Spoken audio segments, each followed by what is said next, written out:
Yes, ladies and gentlemen, it is Thursday night tonight. No, it's not Friday, because usually I'm always on the Friday, but I'll need to remember how to do this, because it's been quite a while since I've sat in the hot seat for the Thursday night forum. But yes, it is indeed Thursday night. It's one of the big shows on the Boise bus. Russell, of course, isn't available, so yeah, I'm stepping in tonight. And yeah, as you can see tonight, we're also joined by another new face on the T.N.F. He's been on the Friday forum with us, but tonight we've got our very own M&M. We've got Michael and we've got Mark. But Michael, you're making your T.N.F. debut. How you feel? Are you nervous? Got the pre-match nerves? You up for it?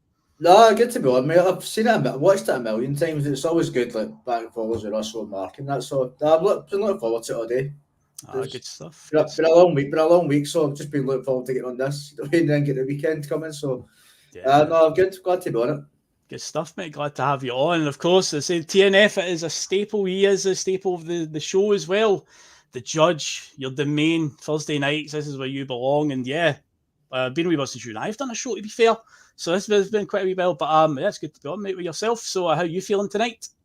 I'm doing very well, thanks. It's good to see you, Phil. I know Russell's away. He's away on a celebrity cruise with Heartbeats, Claude Greengrass doing cabaret. So you'll need to fill in the blanks for the show the rest of the week. But I look forward to it, mate. I've been the same all week. I've been nervous about the Hearts game. I've been kind of digesting the Dundee performance. But it's all about game by game for me. And I think looking forward to just getting the football played, because I think the last maybe a month or so it really has been nervous times for Celtic, and I think now it's getting to the actual tickly bit, as I call it. So roll on Saturday, and I'm looking forward to my first show with Michael. I've watched him a couple of times. He speaks a bit of sense, which isn't always a good thing on this podcast. But a few weeks time we'll be talking straight like the rest is. And Phil, glad to see you've turned into Hitler the night with your wee moustache here. The sun's got to it a wee bit.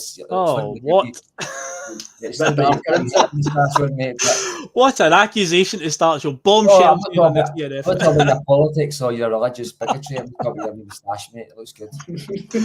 Well, it's actually, I have shaved recently. I did have a bit of a beard going on, but I've trimmed it down a bit. But yes, there is a lot of grey there. There is still hair on my chin, but I think there'll be a lot more grey hair on my chin by the end of the season with the way things are going, because we are literally flying by the seat of our pants right now from game to game, as Mark says. But before we get started, folks, of course, do all that good stuff. Helps the channel out massively. Hit the like button. Even if you want to hit the dislike button, it helps us out. Helps our algorithm CSC, because YouTube just likes active channels. Of course, get involved in our comments section tonight, because it is the T.N.F. It is all about you guys. So, as I normally do when I'm on T.N.F., even I'm wearing glasses, do not be fooled. You can help Uncle Phil out by putting hashtag T.N.F. at the start of your question. It makes it easier for me to see them, and then I'll bookmark them as go along. And we get to the point where we have to go to the questions and comments. Makes it easier for me to find them. So yeah, get those in during the show, guys. And of course, you can hit the subscribe button if you haven't done so yet. By all means, do so. Hopefully we can get to 5,000 by the end of the season. It's a big ask right now, but you know what? We're happy that over 4,600 or whatever have done so far. Happy to have you on board, guys. And of course, you can share the link to the Boise Bus far and wide on whatever social media platform tickles your fancy, and head over to piesports.com, that corner, whatever one the logo's in. You bus 1888 as the code to get yourself 12.5% off your order. And with that said and done, guys, all the good stuff out the way, yeah, let's get into it. So while the comments are coming in, well, you know, as I say, I'll leave that up on the screen as a reminder for any stragglers coming in just now. Get your comments in. I've got a story to lead on. Obviously, affects us and actually affects the entire league. But here we go again. Let's talk about VAR. Let's talk about referees, because a report came out this week. Turns out they had a little investigation into V.A.R. decisions this week. The SFA conducted its own investigation. And yeah, they came back and said that so far this season, there's been 26 key decisions that they got wrong, even with VAR, even with the technology at their fingertips, they still got them wrong. I believe the way it's worked is they had a report back in February, and since then, this is another one, and another 10 have been added on to that, because it includes us, the Hearts game, the infamous Hearts game from the start of March, where our manager copped a touchline ban for calling out the incompetence.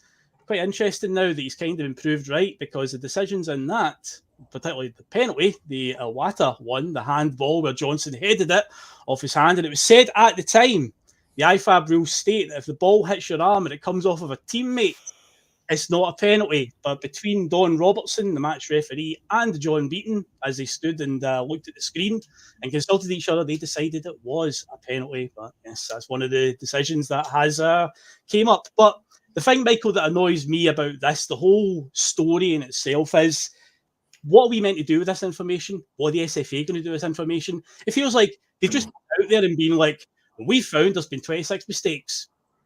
So what? Tough. We just move on. What he's going to do about that, guys? So to me, I just think the very nonchalant way about it, it's like the damage is already done. Teams have been affected by this, Michael, and it's like, so what are we meant to learn from this? Again, is it not just proving the point that people said before V.A.R came in, that it's not necessarily the technology it's the problem, it's the people that are going to be behind it, and this is just further proving it, isn't it?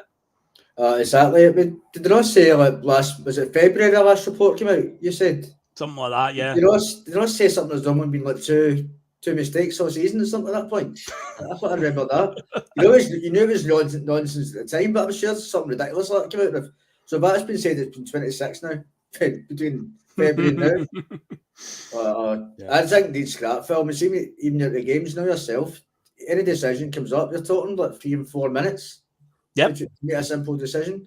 You score a goal and leave, and it's getting to the point you don't even want to celebrate the goals now because you're waiting this V.A.R decision and the delay and everything. It just kills the atmosphere and kills the flow of the game and everything. And I saw, taking a pinch of salt, obviously because of the source, but I saw the Scottish Sun saying earlier today that apparently Rangers have been in the worst hit by V.A.R decision this season. But no. Who's kidding who here, really? You know what I mean? Come on. I saw that today, but I think it's got to the stage where Celtic need to threaten to pull the funding now because it just get ridiculous. That Hearts game is the worst I've seen in a long time. You try to say that they're trying to back that up, that decision. You can't even see the ball. His arms behind him. Mm-hmm. So how does that merit a penalty?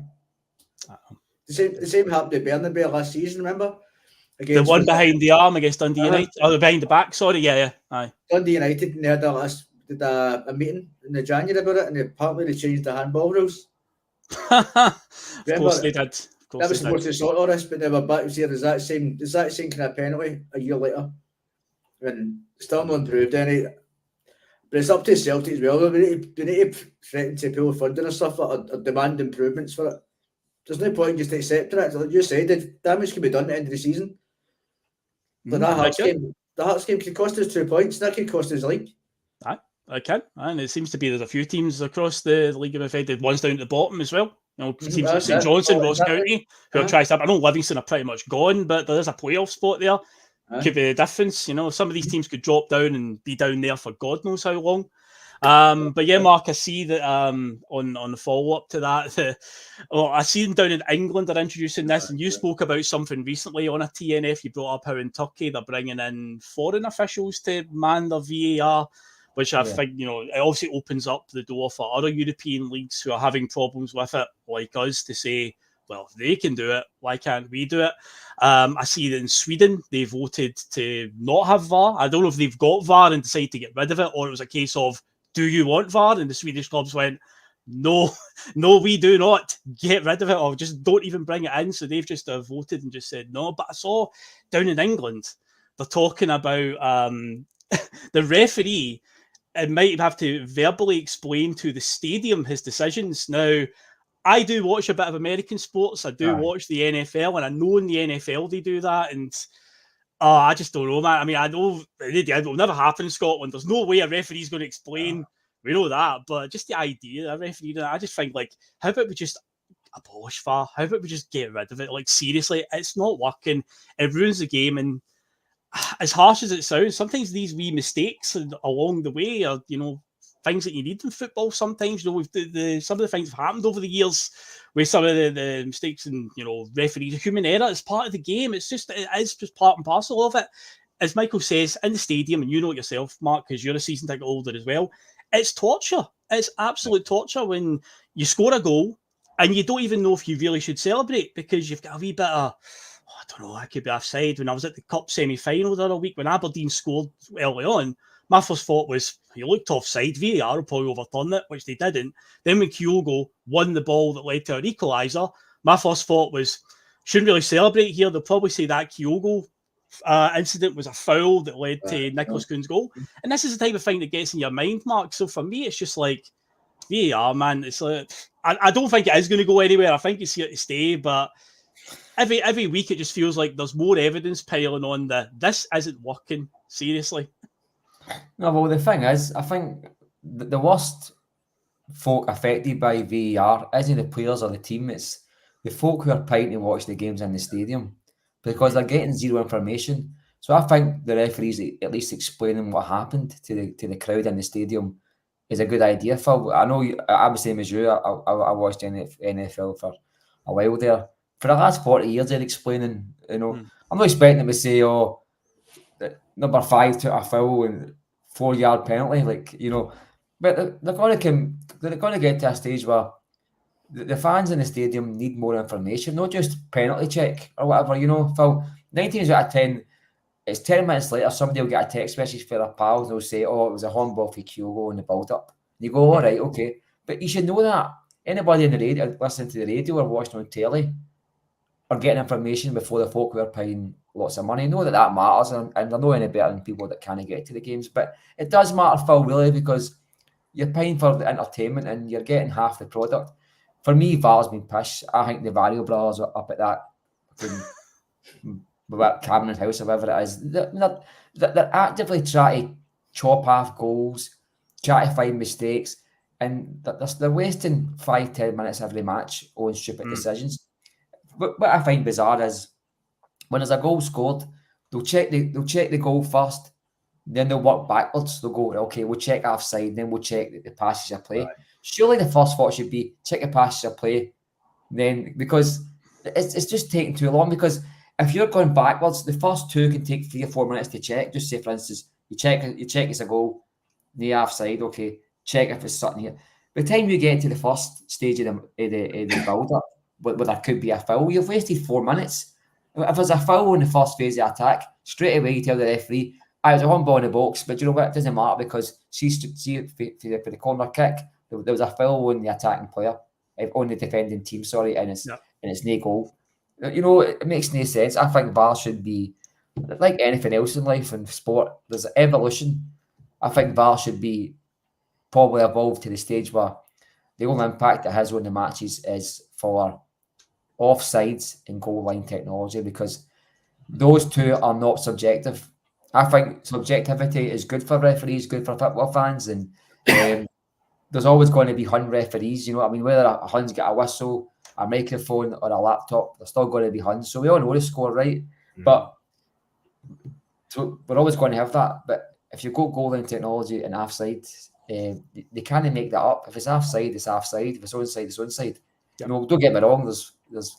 I think it's twice last season they were drawing lines with a curly willy to try and make Celtic goals offside. So that's always going to happen. But I said before, in this country, we play against 13 men each week now, and Celtic need to find a way of beating that.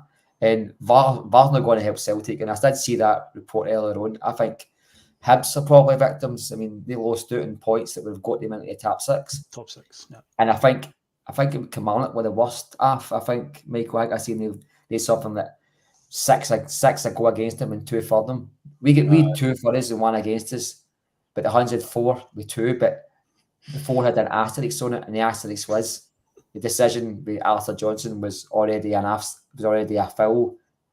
Oh, no, already an offside. So offside. Why include that into the findings when?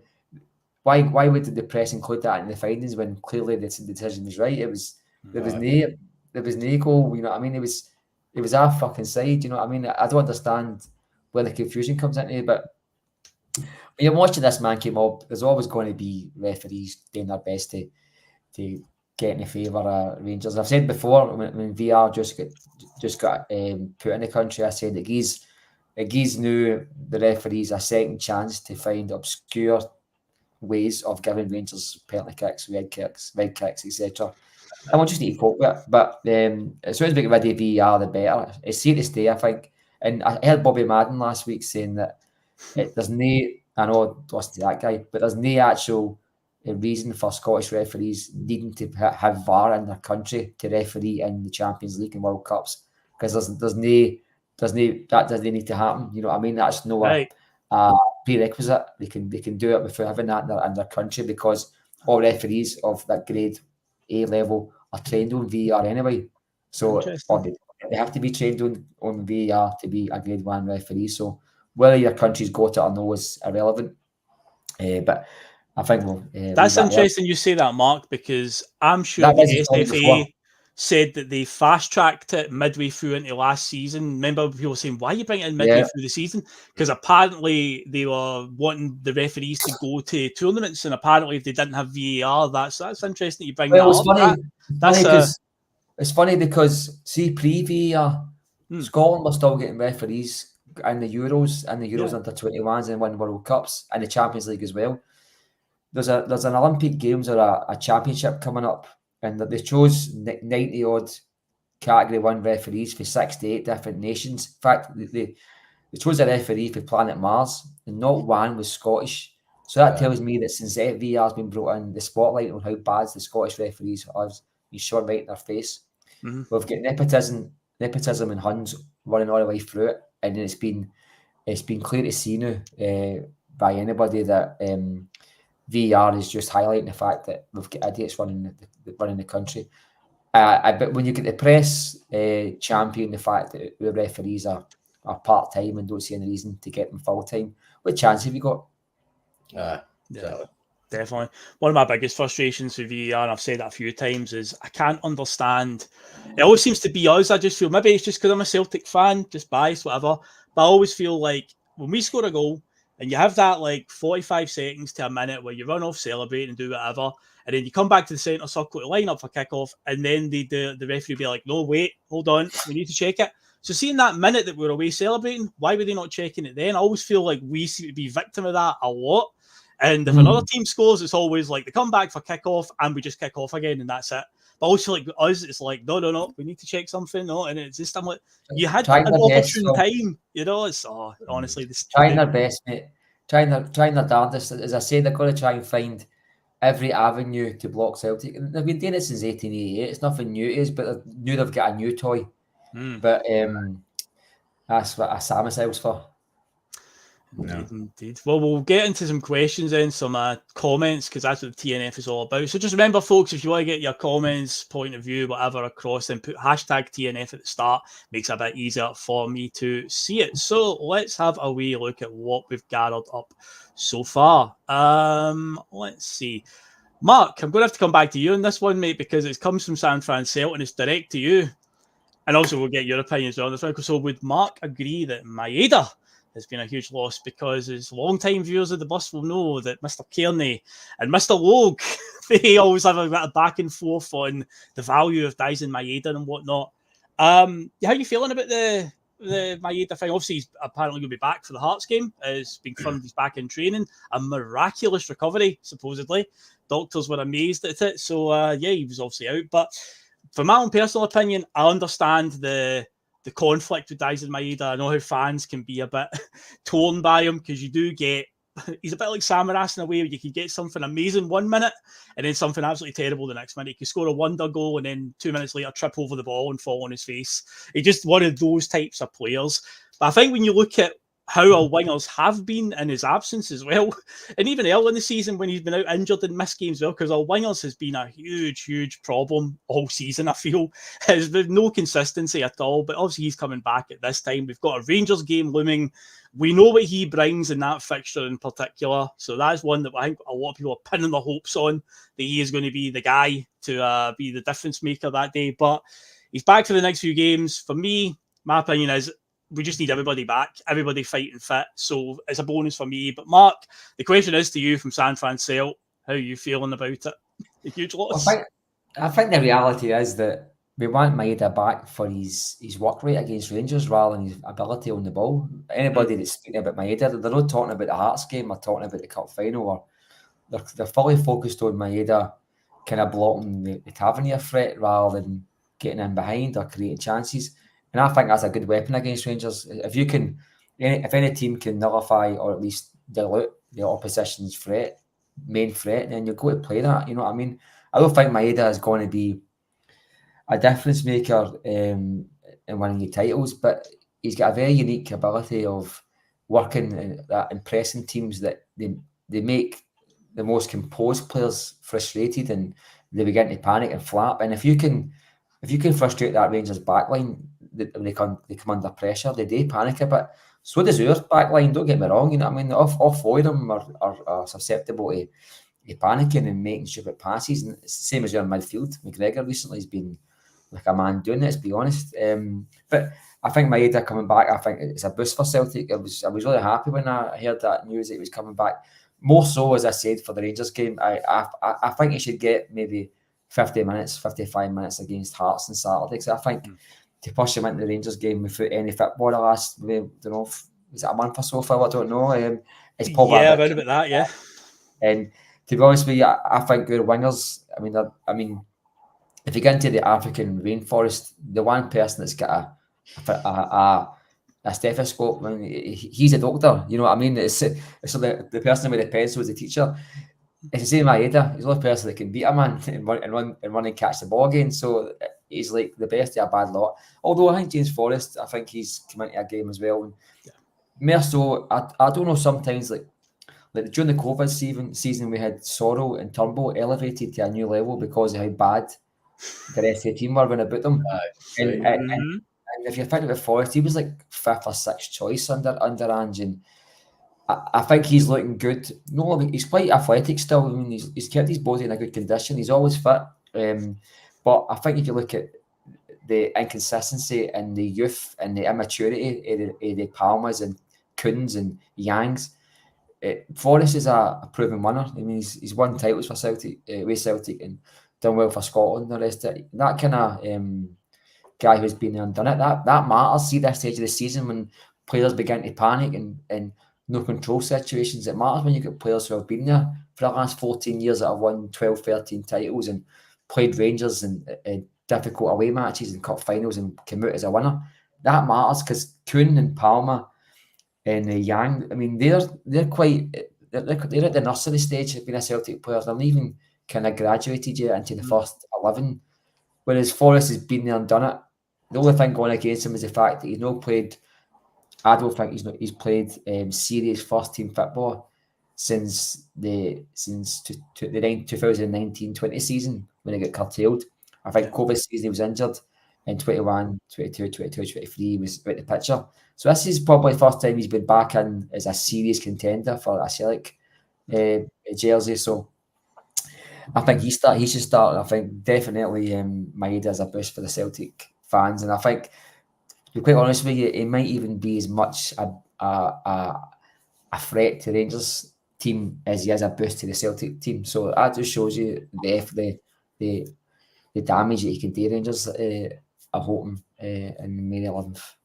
Oh, definitely. And Michael, coming to you on that as well. San Francisco also adding, having Maeda back would be like 2 new signings, a defender and a winger, because I had that work rate up and down the wing. But Brendan Rodgers already highlighted that at one point in this season. There was a game we played Livy, and we got Joe Hart sent off. And after the game, he praised Daizen Maeda, saying, well, you get him on the park, you're never down to 10 men because he does the work of 2 men. He scored a really good goal that day, if I remember right, as well, quite near the end of the game, just pinged it in from outside the box. But yeah, Michael, how are you feeling? Excited to see the return of Daizen at the weekend? I think we've missed him, but I don't know if that's just because our wingers have been that bad.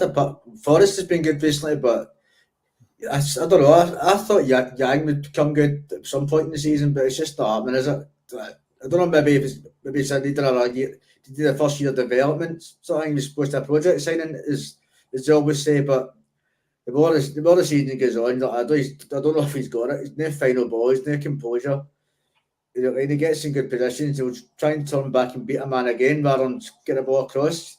When you see Kyogo, sometimes he's getting frustrated, but Palmer is just never a Celtic player for me. He's just not like that. Even came on the semi-final against Aberdeen. Just getting a ball away needlessly constantly, and he's just putting us under pressure again. So I think that's maybe how bad wingers have been, is that Maeda's looking like a saviour all of a sudden. Do you know what I mean? But I like Maeda. He's got good points. He's good at pressing the opposition and putting him on the back foot. But when he gets into a good position to play in a final ball or get across goal, whatever, 9 times out of 10, he balloons it across the bar, doesn't he? Something silly like that. It's frustrating, but I'm saying that as somebody likes him. I do like him. Aye. But it's just frustrating how many times he's got into good crossing positions and before you know it, it's on the bar and out of play. You're like, oh, come on. And I do like it. I think it will make a difference when he comes back, especially the Rangers game, as Mark was saying. But I think that's more a mark of how bad the other players have been, rather than how good Maeda is, if you know what I mean. Mm-hmm. And on top of that as well, you highlighting James Forrest, Mark, again, that highlights where we are in terms of team. If James Forrest is coming in at this stage and being the saviour, fair play to him if he is the secret weapon that helps us get over the line. But I think that also speaks volumes for recruitment overall. We've talked about it enough times this season. I'm sure we'll talk about it plenty in the off season as well. But that's where we are. This is what we've got to the end of the season. We just need to find a way now to get over that line. But Michael, I'll come back to you with the next point that came in. This is an interesting one because season ticket holder like myself and like Mark, and you'll have seen this a million times when these teams come to Glasgow. So Condors has said Joe Hart was booked recently for time wasting. Yes, he was.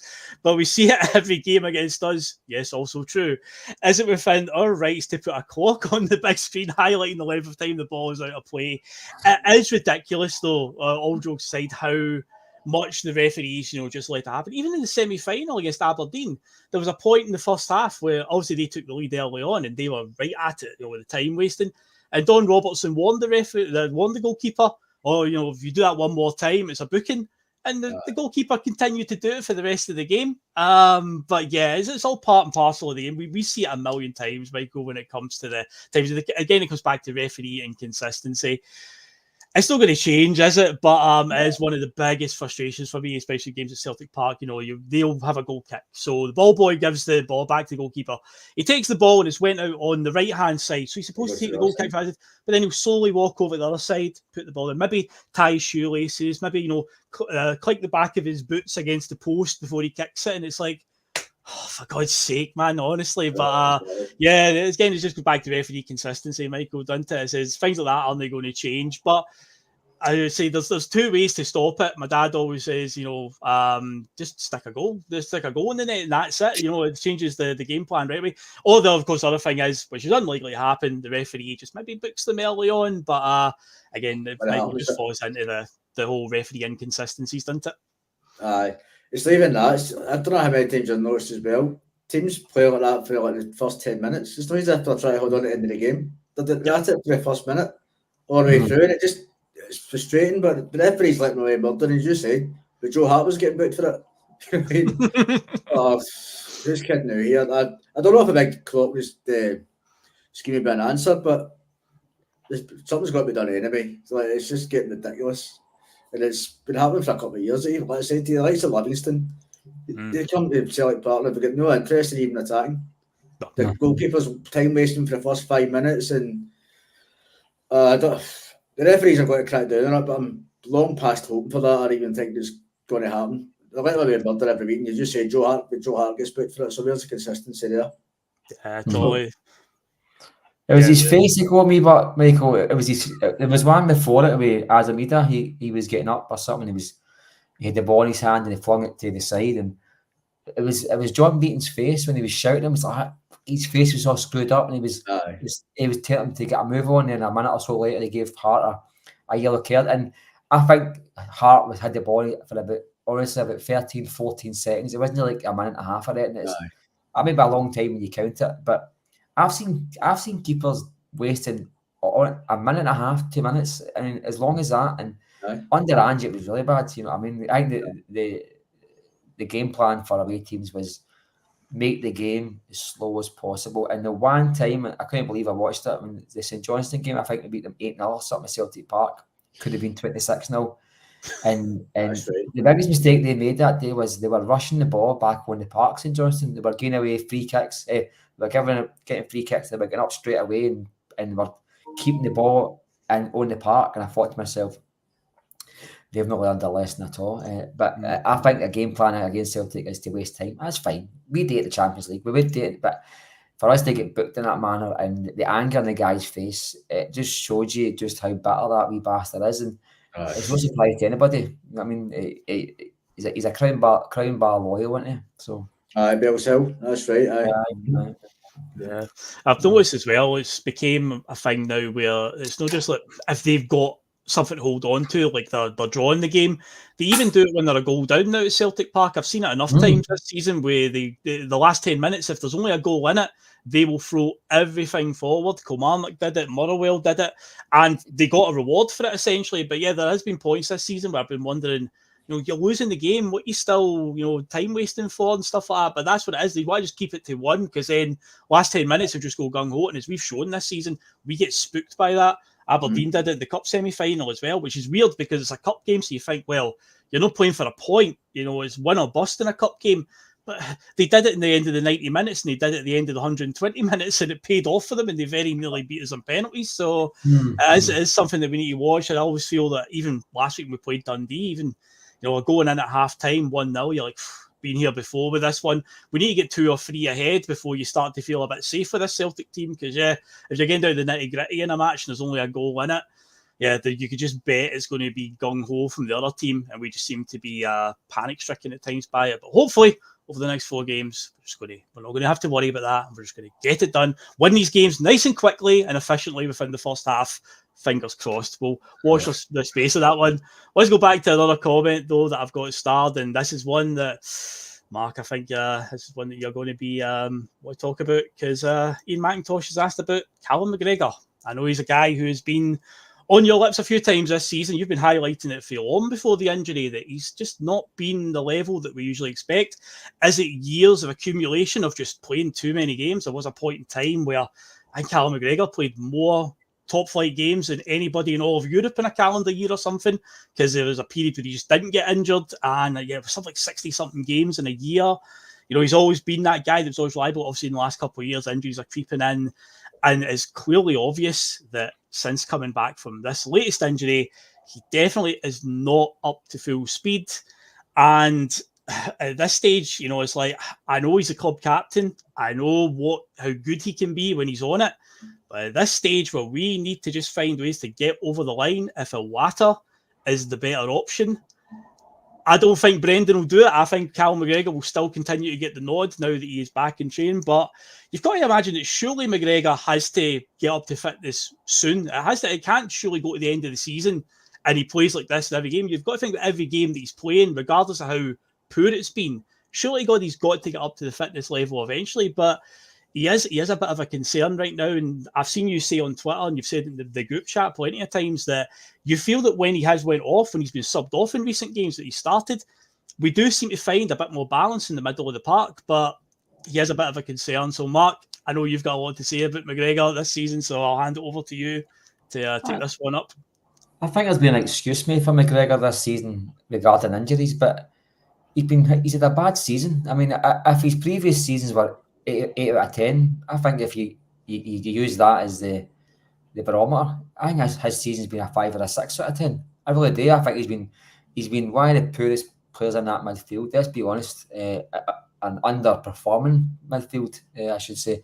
But no, I wouldn't start him against Hearts because I think Celtic, the midfield, just kind of flows better with him just now. If he's not up to fitness, then give him half an hour and then give him a start against Rangers. That's fine, but you can't start him on Saturday and against Rangers. I mean, I think the guy's been abused by Rodgers and Ange before him, when playing the guy every minute, every match. There was plenty of games midweek against Raith Rovers in the Cup, Matt. He could have just sat out in the stands or just sat at home and watched it. And the guy was forced to play. I mean, he was playing full 90 minutes. He wasn't coming off at all, and that's got to take your toll. The boy's 30-year-old, and he's probably got muscle tear, a guy in his mid-30s, you know what I mean? And he's had injuries the last couple of seasons, and that's going to happen to players, especially in the midfield. But your body is going to take more time to recover for these injuries when you get older. No, the 30s old. Fuck, I wish I was 30. But I'm just saying, like, I think, I do think Iwata should start because I think Iwata is a better fit for the midfield. But Russell, fuck. He's away in his cruise, let him join himself. Phil, because Iwata's better, I think, it's sitting. sitting and making the wee passes left and right. And whereas I don't think Callum McGregor makes that cutting edge 20-yard pass. I don't think he's been doing that recently. I don't think he's been doing that in his career, really. He's been merely a guy that carries the ball forward and brings players in. So we're not getting our midfield creating a lot just now. I've said before a million times, Celtic's strengths, I say this with a fucking straight face, Celtic's strengths is normally their width. You know what I mean? And midfield need to be on their game for our wide players to be creative. You know what I mean? And they've got to bring in and bring defenders out, leave space at the sides and back. And you're only going to get that if guys like Callum McGregor are on it, and he's not on it. So why not let O'Reilly and Hatate push forward a wee bit and be more creative and let Awata drop back, rather than Callum McGregor dropping into every pocket in midfield, try to be the man on the ball and make the 4-yard pass, make himself look busy. See, rather than just being that desperate to get the ball all the time and look busy, you don't need to be that, man. If there's players making spaces out of midfield, let Awata get the ball on the half turn and let him get his head up and pass to O'Reilly, pass to Hatate. Let them be creative. You know what I mean? Because I think McGregor's on the ball. I don't think O'Reilly and Hatate move forward with him as much. They're always very close to Callum McGregor. Have you noticed that when he's on the ball? Yeah. They're very close to each other. You know what I mean? And that could be the range of passing's different from McGregor and Awata. But so we're less up the park when McGregor's got the ball than we would be with Fulham. You know what I mean? If Awata's on the ball, he's maybe getting the ball 10, 15 yards, but O'Reilly's maybe only 40 or 50 yards for goal, rather than sitting nearly in his own half. Do you get what I mean? Yeah. And I think you've got to start Awata. For me, I think he's not a better player, but just now he's a better option. And I think who was the other player there? Ida? Was it Ida? You've got to start. What was the question again? Oh no, I was just talking about. Let me see. Well, I've got some stuff on Ida coming up anyway. Would you start? But for me, I want to start Callum McGregor. I think if you give him half an hour, 35 minutes, then give him a start against Rangers, because you need your captain in their matches and you need somebody. Although, to see if I'm being totally honest with you, Phil, I think his inclusion cost us 3 points at Ibrox. If I'm being totally honest with you. When he came on the park, I think Celtic just collapsed. Or the midfield looked disjointed. I thought he made three massive mistakes. One wasn't his fault. He gave away a bad pass that nearly led to a goal. He gave away a pass that led to a goal, and then he scored basically a deflected own goal on the one match. And I thought, other than that, he was totally irrelevant in the match. And I think, if you've been truthful with yourself, if you're forgetting the fact he's a captain, if he was just a player this season and he was on loan, would you sign him? Yeah, I'm not sure you would. I'm not sure you would, Phil. And I think it's just new. I'm all for legacy players and I'm all for players that can make a difference. But see, just now, this is the serious time for Celtic. That every match can win us a double or lose us a double. That's how serious it is just now. And it's worth £60 million in the club. Every match is serious, right? I don't think you've got time for being nice to players or letting players bend themselves back into fitness. You've got to make the right decisions for the team on the park on that day. And I think for me, Saturday, McGregor should be on the bench and he should be an impact player, whatever impact he's going to have, rather than.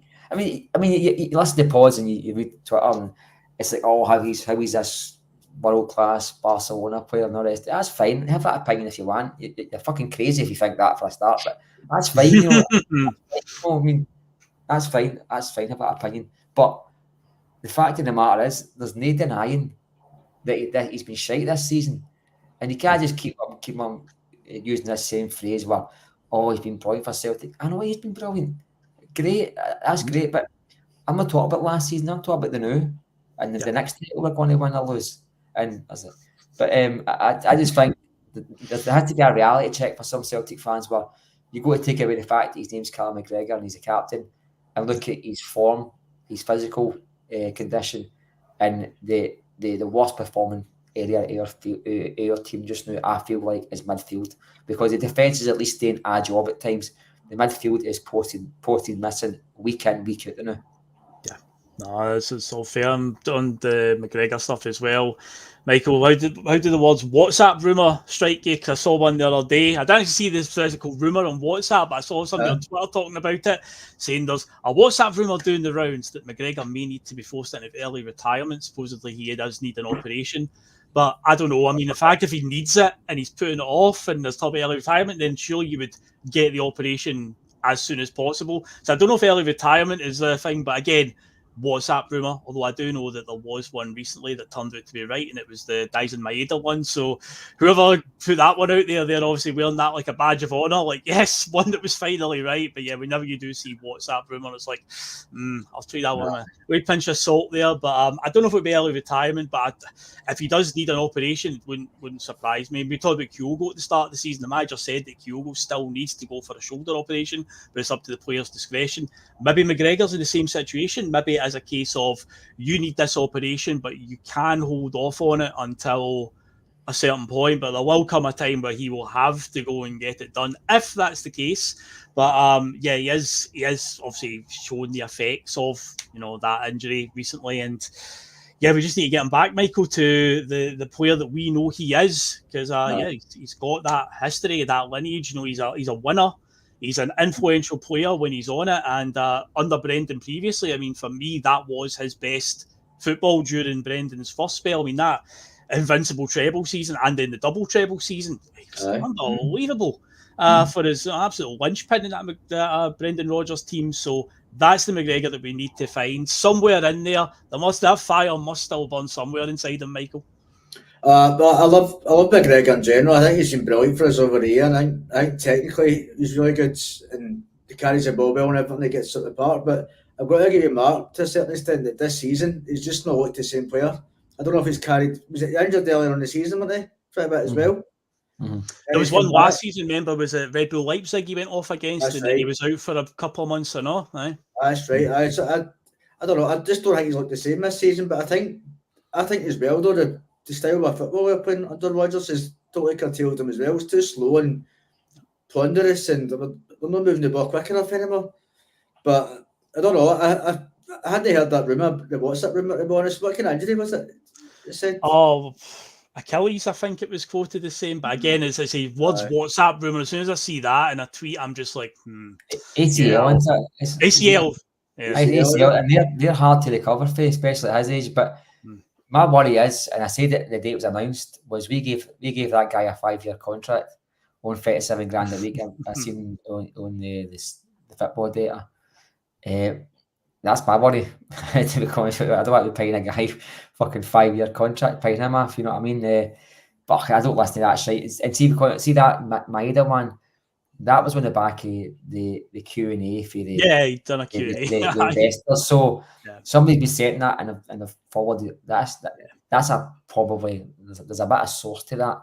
But WhatsApp rumours normally are just WhatsApp rumours. As I always say, Celtic Football Club don't tell folk secrets who send out messages on WhatsApp. They just don't do that. No, definitely not. They definitely do not. But let's go to this one. There's something we're going to talk about for the show. And of course, it came up at some point during it. So let's get in. Gary Brown said it earlier on in the show. I hear a minimum 5 million for Ida. Have we really seen enough to just 5 million plus? And Jim Dolan follows up by saying, T.N.F, do you think Celtic should sign Ida for the price Norwich aren't asking? So, Mark, that's something I say at the start of the show before we came on. You were hoping to talk about. I had a feeling it would come up. Obviously, Majowski's name is also still floating around. He did score against us the other week in the Cup semi-final. Did give us a few problems there. I still think Majowski's good. Aberdeen side are poor this season, but I think Majowski is clearly a shining light in a terrible, terrible Aberdeen side. He still managed to rack up a fair amount of goals. Scored against us and he scored against Rangers, the two biggest teams in the league, so he definitely knows how to score against the big teams. But yeah, obviously he is the name that's going to get compared to Ida. But yeah, 5 million, supposedly it's now, I've heard 8 million initially, then down to 6 million. Now 5 million's doing the rounds. So yeah, how are you feeling about the idea of signing Ida full time? Would you pay that price for him, Mark, at this point in time? Well, the money doesn't matter for me. I think if he's good enough to play for Celtic, I think Celtic should find a way of buying him. There's plenty of money in the bank, and I'd expect an extra 50 quid into our player season tickets this season as well. You know what I mean? I'm expected to go as high as that. But anyway, so on top of the 4.9 billion we've already got in the bank, so money means nothing. I think if he's worth it, you buy him. My question would be if the option is either him, Miovski, or somebody in the continent who's maybe got higher caliber. He's a third choice out of the three, in my opinion. Miovski scored 24 goals. He's kept Aberdeen for relegation this season. He's scored 24 goals with Aberdeen side that would be, in my opinion, relegated by now. Only a third or fourth manager already, interim managers all over the place, and they would be in some mess without that guy. And you look at his goal at Pittodrie and his goal at Hampden against Celtic. Two composed finishes, running on towards the keeper and the defenders at times, and he's got composure. We need that. I mean, I think we're guilty. I think Kyogo is the kind of player that if he's running through one-on-one, he's going to miss it. He's more instinctive, you know what I mean? And I think Miovski is a bit of both. He can be a penalty box striker. He can play off his shoulder. He can run in behind. He's quite continental that way. I think he can play in Europe for a better team than Aberdeen. I think I'd sign him before I sign Ida. But if the question was Ida or him or Miovski, I'd sign Miovski. But the price tag doesn't matter to me. You know, I think us question is it because should Celtic pay that? We're giving the board an out by doing that. We're giving the board some sort of conversation to be had about whether he's worth that or no. That's what the question. The question is he good enough to play for Celtic? Is he within our parameters as a player? If the answer to both is aye, then you buy him. If £5 million price tags are putting clubs like Celtic off in 2024, then it makes it a mockery of us signing players for £6 million in 2020 and £5 million in 1996. You know what I mean? It's just, I mean, Alan Stubbs is about £5 million nearly, if I remember right. I mean, so, and Big Berkovic and things like that. So you can't, I think when we start talking price tags, we're letting the club off with it, you know, and we're giving the club a ready-made excuse that, I like him, but £5 million too dear to pay Norwich. When really we should be saying to ourselves, is he good enough? And if the answer's aye, then you buy him. But for me, I don't think Ida's scored at Ibrox, he scored at Fir Park, 2 at Easter Road, he scored at Celtic Park, he scored a cracking volley against Celtic for Dundee the other day. Let's not forget that cracking finish he made. But so he's made a contribution which could be championship winning contributions when you look back on certain moments of the season. I thought Easter Road was a very, very hard moment for Celtic, and I thought Fir Park with that winner was a very difficult game for Celtic. I know, and he's popped up. Ibrox, he should have got a winner at Ibrox, but again, Alistair Johnson and Yang decided Celtic weren't going to win that day. Well, the first time Alistair Johnson's thrown a Celtic match against Rangers, but we'll not go there. So I think Michael's probably going to, I think, have the same view as me, but I think the price tag doesn't matter, Phil. Aye. No, and Michael will obviously get your opinion on it, but I think Pattles can be a good comment, a good barometer to use. Miovski is the one striker in Scotland that CCV could not handle. That speaks for itself. That is quite a fair barometer, isn't it, Michael? It is. I like Miovski. I think technically he's brilliant as well. He's got a good touch. He's good close control, and he's instinctive as well. Like Mark said, his movement's brilliant. I like he does well, in fairness, but just to back up something Mark said there, funny how we've been conditioned into thinking as a fan base, a lot of people that $5 million is a lot of money. Like what did you pay for Scott Brown in 2006? $4 million. $4.5 million, wasn't it? You paid that for Phil O'Donnell in 1994 and all, Michael. Exactly, and you tell me our turnover's not a lot more than it was then.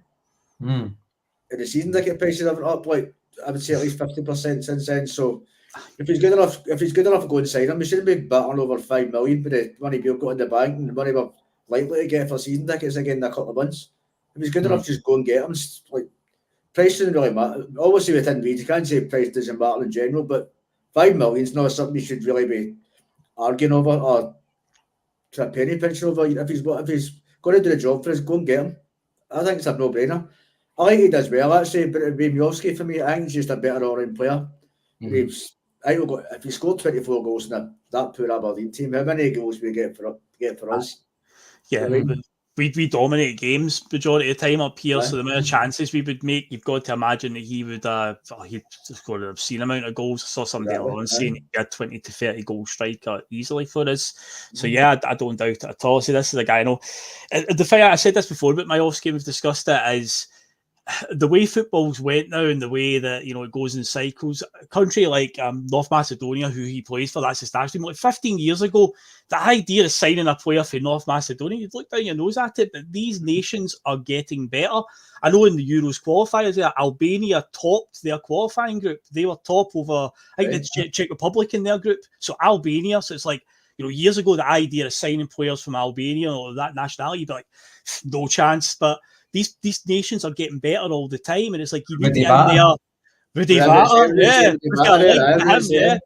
So it's like we need to capitalise on these before the really big teams for the big leagues suddenly cordon on and start going in there and picking them up. They're still at an obtainable price for us. So I say, like, Majovski plays for North Macedonia. They qualified for the Euros in 2021. I think they were the Euros. The last one was in 2016 Euros. No, it was the last one, 2021. And yeah, it's like, you know, these nations are getting better. And I think he was playing during their qualifying campaign there up front against Italy and England in their qualifying groups. So it's like, you know, these players, you know, don't be looked down just because of the nation that he plays for. And yeah, he's been playing for Aberdeen in the Scottish Premiership. We shouldn't just necessarily dismiss it because it's a player based in the Scottish Premiership. The guy has scored a hell of a load of goals for a terrible Aberdeen side. So think about, put him in our team, the chances we make, the way we dominate possession.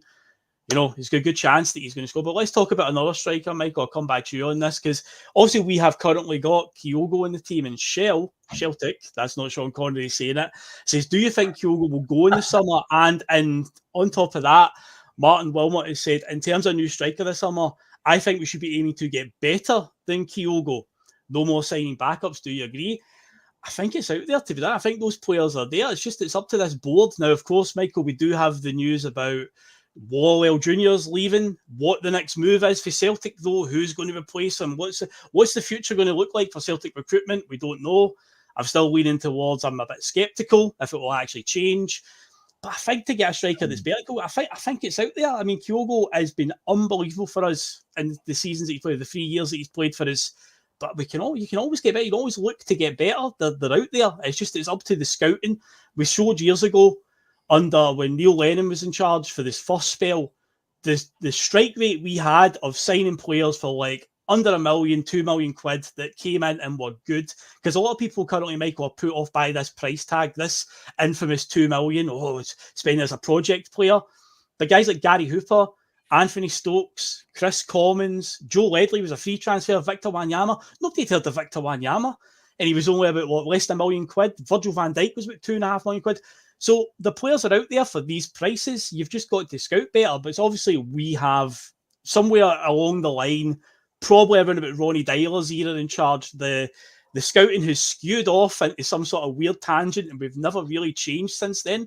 But I'd like to think that the future's different. But in terms of getting a striker that's better than Kyogo, I don't think it's unfathomable that we can find somebody that can be better than him. I think that they're out there. We just need to scout smarter.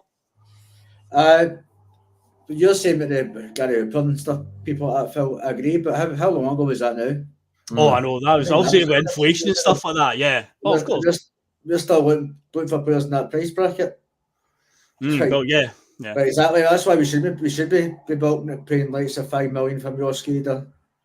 That's 10, 13 years, 12 or 13 years down the line. To then, you know what I mean? So I think Kyogo's still got a massive part to play. I think, but he's not been great this season. Let's be honest. He's not like himself either. I don't know if it's the style of play that's totally killed him. We don't get the ball across quick enough. We don't tend to play low crosses as quickly anymore. It's slow and ponderous to play. I've been off-minded a few times this year. The way style of play, it's like walking pace a lot of times. And that doesn't suit his game. He's all about pressing high and getting in behind him and getting onto the front post for the low crosses. But we don't seem to play that way. But I don't know. I would keep Kyogo, but I would definitely like to bring another striker, at least one more, maybe even two, to be honest. Because O's not going to cut it, is he? I think he's done. He'll be away in the summer. I think he's gone. I wouldn't mind seeing. Don't know about the board for our pay right enough, but I wouldn't mind seeing the two, Majovski and Ida, because we'll need numbers next season. Why not? We will. Yeah. Exactly. We should. We've got to show us a bit of ambition at some point. I would go for the two of them. Used to have 3 strikers as that was standard. I think so, especially if you play a system where it's one sort of main striker. We're in an age now where we've got 9 players on the bench. It's no longer the days of 3 players on the bench or 5 and then 7 for the most part. Nowadays it's 9. Ever since COVID, it's now 9. You're allowed 5 subs. So obviously, having 3 first team strikers is fine, I think, if you're a team that usually plays one through the middle. Try and have one that's a bit dynamic that can slot in on the wing when needed. That's always ideal, a bit of utility. But I don't think there's anything wrong with having 3. I know when we've suggested in the past, there's been folk have said, oh no, we can't have 3 strikers now. And it's like, you can. There was a point in time back in the day when we had Hartson, Larsson and Sutton all at the same time. And Martin O'Neill found Fernandes to play. And of course, David Fernandes. Of course. That's right. Of course, how can you forget? But there was even games when Martin O'Neill found ways to play all 3 of them in the same game. Good managers can find ways to get their players into their systems and whatnot. So I don't think it's unheard of, if we can have 3 first-team strikers. Because if one of them's having a bad day, you look to the bench and you've got 2 of them sitting there. Because I say we're allowed 9 substitutes on the bench these days. So, you've got to consider all that as well. Remember years ago, Alex Ferguson talking about his 1999 treble winning side, the famous 4-4-2 formation. He always says if you play 2 up front, always have 4 quality strikers that you can rotate. That Man United team had Andy Cole, Dwight York, Teddy Sheringham, and Ole Gunnar Solskjaer. No matter what combination he would play, they 2, you're guaranteed goals, guaranteed top. So it's like, always, think about you play 1 up front, essentially what we do. 3 strikers, I think, is the very bare minimum you should be looking at there. So yeah, I'd like to think that, next season, Majowski and Ida and Kyogo, because you're right, Michael. O's race is definitely run. It's not going to happen for him at all. He's definitely not. He's terrible. He's terrible. I mean, I'd rather we just dug up Jimmy McGrory and give him a game. I think O is one of the worst players I've seen in the last maybe 4 or 5 years. As I said, if he's my call him O because he knew we'd miss. Otherwise, you'd call him yes. You know what I mean? Oh, he's just definitely not materialised at all. But hey, you can add him to the list of many players over the last few years that are in that category. But yeah, we'll see what the future holds for him. But I don't think it's going to be in a Celtic shirt next season. But again, when we get to the summer, I'm sure we're going to have plenty of shows. Well, this is the problem, Phil. Sorry, we've got we bought 9 players. We bought 9 players last season, and they're all on 4 or 5 year contracts. And see if you don't hit with the contracts, you miss badly. I think, with all of them that have come in, I think of all the players that's come in, the only one that's made an impact is Kuhn and Bernardo. He's on loan. I'd say in the early part of the season, Palmer's numbers would support that he's made. But he's definitely fizzled out. He's definitely Palmer's like a flash in the pan and all. That Palmer, he's red rotten Phil, and I think this is the guy's first season, so you can't really judge them on their first season. But this is Celtic, mate. I mean, if you've been brought in to be a first team player, if the board and the club and the fans were telling us, and the manager was telling us that they bought 9 players all to be project players for next season, then they're having a fucking laugh even with themselves. These players were brought in with the assumption they were going to improve the first team. I mean, we try to get rid of Lagi Bielka. We already get rid of Kwon. We tried our best to get rid of James Forrest in January, February. I think the reason why he left was because because Abada was looking for another club. You know what I mean? Telio as well. Telio back to Australia as well. Telio, yeah, that's right. Telio, he's pissed. You know what I mean? And I think with Sullivan with home, I mean, the only thing he's had is he's on the JD advert for a jumper. So what time I've seen him play for Celtic. I can't remember off the top of my head now because I wouldn't even recognise the other guff that came in. Nat Phillips came and went. Oh, Nat Phillips. Let's not talk about him. Honestly, but after a Phillips screwdriver on that guy, he was terrible. He was awful. I mean, I was on holiday in January and I was talking to a Liverpool fan and a guy ran a bar and I said, listen, there's folks saying he's the worst player that they've ever seen at Celtic. And he thought he was good. I went, well, if you think he's good, we must be top 6 in that league. We must be, because he's nowhere near good enough for Celtic. And I mean, even the players that have come in the first team this season, David Turnbull, he's made Mickey Johnston making appearances quite a lot. And it's just been like, if you actually put the numbers of the players that we've used this season, we must have used about 35 players. And we've no fun in it. We've no fun in starting 11 yet, and we're new in fucking May. Aye. You know what I mean? It is mind-boggling that it's that bad that we could win a double or lose a double. You know what I mean? You can take it any way you want. I think there's recruitment has been absolutely awful. But the worrying thing is, I mean, why have the guy on gardening leave? This Mark Lawwell. Celtic's plans for next season should be made this season, right? Yep. And if we're scouting any targets just now, if they're no Brendan Rodgers' first picks, then who the fuck is picking these players to scout? Because you can't have no head of recruitment and then scouting networks on gardening leave. Rightly so, they should have sacked him. Never mind gardening leave, they should have paid the guy off. I think if it was Peter Lawwell's son, we would be getting full pay at summertime, put it that way.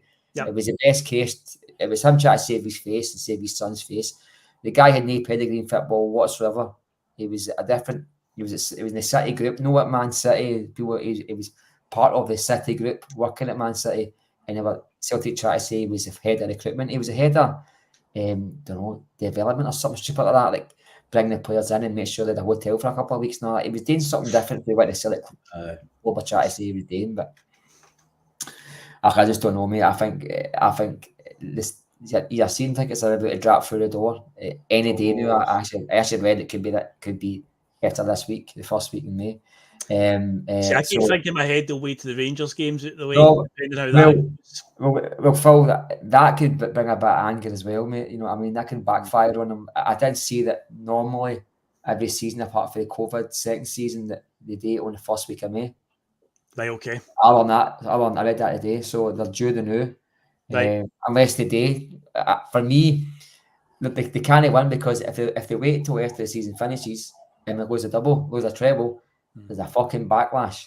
If they date just now, there's got to be folk fucking saying, "Oh, the season's not even finished yet," or you're whacking their money off us. We're paying for the Hampden. We've got still got the Rangers game coming up. We've still got this, that, and the other. So they can't win, and I think that the problem they got is there's a big increase coming. I think last year was 5% with 2 less home matches and the European match for free. So that was three matches we get done out of with a 5% pay increase. Whereas I think they're going to hit us with 50, 60 quid this time. I can just see it coming. So I think they'll get a cheek to do that. But the only thing that changes at Celtic is the price, and that goes up. They'll not change their attitude. They'll not change their philosophy towards bringing in managers and players. And they've only got one idea, and it was the one that worked before.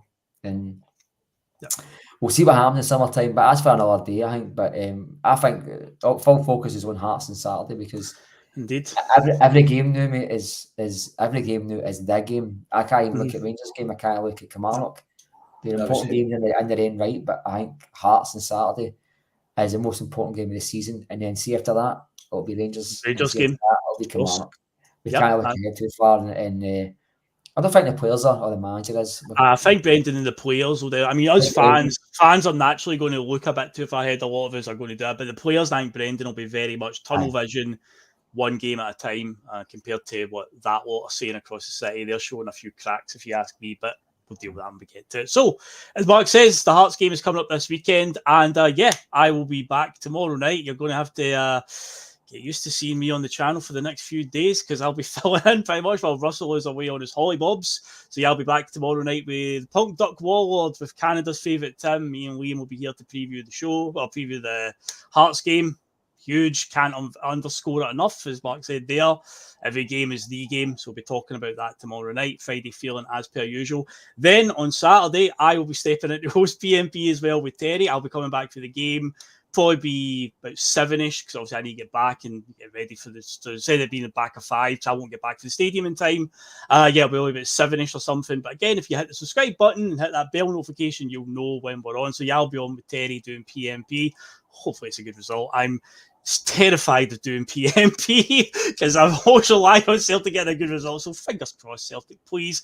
And hey, I might even stop by the Sunday Blairer as well on Sunday with David Logue. So yeah, if you're tuning in and you want to see Russell, and it's me, unfortunately. So yeah, he'll be back in about a week or so. Whenever I think it's him in the chat earlier on, said he's hoping to be back on in about 10 days or whatever. But yeah, I'll be filling in for the foreseeable. So yeah, I'll be sticking around, guys. But yeah, join us tomorrow night then for the Friday feeling. We'll look ahead to the Hearts game. And yeah, that is another T.N.F in the books. Michael, have you enjoyed your T.N.F debut? That is you now bedded yourself in, mate. How are you feeling after that? I really enjoyed it, mate. It's good talking to Mark as well. I'm quite similar on the way I think about the board and stuff like that. It's quite similar attitude. So I really enjoyed it. It's good. I've enjoyed the Fridays as well. So just get more used to it and stuff like that. And get your match fitness up like Callum McGregor. That's it. Still for a pre-season training now, but I'm really enjoying it so far. I'll be on again at some point. Nice. Good stuff, mate. Good stuff, man. You're a good addition. And Mark, as always, on the T.N.F, another show. Enjoyed that one there. Always good, mate. Good chat with Michael. Made his debut on the T.N.F tonight. Did well. But I need to say a hello to my fish man. He's not a man that's made out of fish. He's just my fish supplier. He told me this morning that he watches the show, so I thought I'd say hi to him. He's going to watch tonight. But I'm looking forward to the weekend. I'm probably going to be mad with it come full time. So I'll not be seeing the post-match pish, I don't think. But good luck with it, Phil. Yeah, thank you very much. And yeah, we'll be back then. So, but yeah, so tomorrow night, me and Liam will be on, me and Terry on Saturday, and then there's plans for a Sunday Blairer. So yeah, a busy few days ahead, busy few days for Celtic going forward as well. Every game, as Mark says, is the game, starting with Hearts on Saturday. So we'll catch you later, folks. Enjoy the rest of your night, and see you tomorrow.